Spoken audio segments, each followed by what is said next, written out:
Hey people, welcome back. It's myself, Endgame LDN, and I'm bringing you some fresh content. Cyberlink Powerdirector works on both Apple and Android. Powerdirector is a really great app with some really great features and probably one of the closest mobile apps to a desktop app.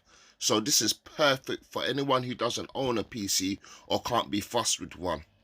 First things first, you want to have your media, so your pictures, videos and your sounds, to be kept in a folder or albums. This will save you loads of times for when you actually start editing.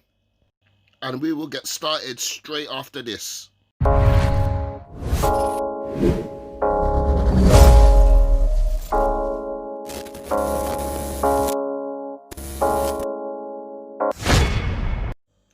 When you open up the app, you'll be greeted with a page like this one, and from here it's pretty straightforward. If you look down at the bottom, you will have the produce, tutorials, YouTube and Instagram settings tab. Above that is the Explorer page. What we're going to want is the new project, where you can title your project and choose the ratio size of your project. 16 by 9 is good for YouTube and Facebook. 9 by 16 is portrait mode, and that's good for Instagram stories. 1 by 1 is squared videos, and those are good for Instagram posts so that your videos can actually fit in your posts. Please take into account, once the size is chosen, there's no way of resizing it later. Once selected your video ratio size, this page will pop up next. At the top we have the media storage, and to the left you have the side panel with the go back tab, media tab, overlay tab, the undo and redo tab. In the media tab at the very top is where you choose your video, your pictures or your audio. Here I will select the album so I can choose what video I want to import.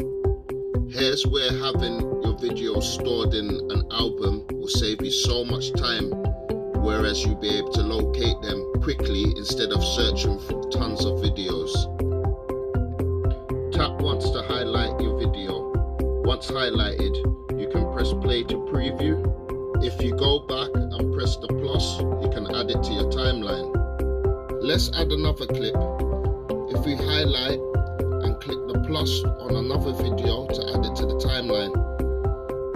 Using the back tab takes it back to the timeline and preview window. You can reposition the clips at any time by tapping and hold and drag into a new position. You can also zoom in and out by spreading and retracting your thumbs. This helps to get frame by frame editing. Let's go back over to the left panel and we're going to select the overlay tab. This tab gives you the option to add text, videos, pictures and even clip art. Let's add another video overlay, and that video will be added to a second or third channel in your timeline. The app will favour the new video overlay, whether it's channel 2 or channel 3. By highlighting the overlay, you'll be able to reposition it and resize it. This is a great feature for having multiple clips or pictures or clip arts in the same video time frame.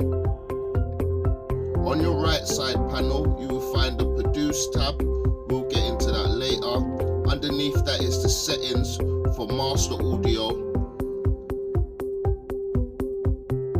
Underneath that is the play preview. To the left of the preview window, if you tap, hold and drag down, will give you full screen, and drag back up to bring back up your timeline.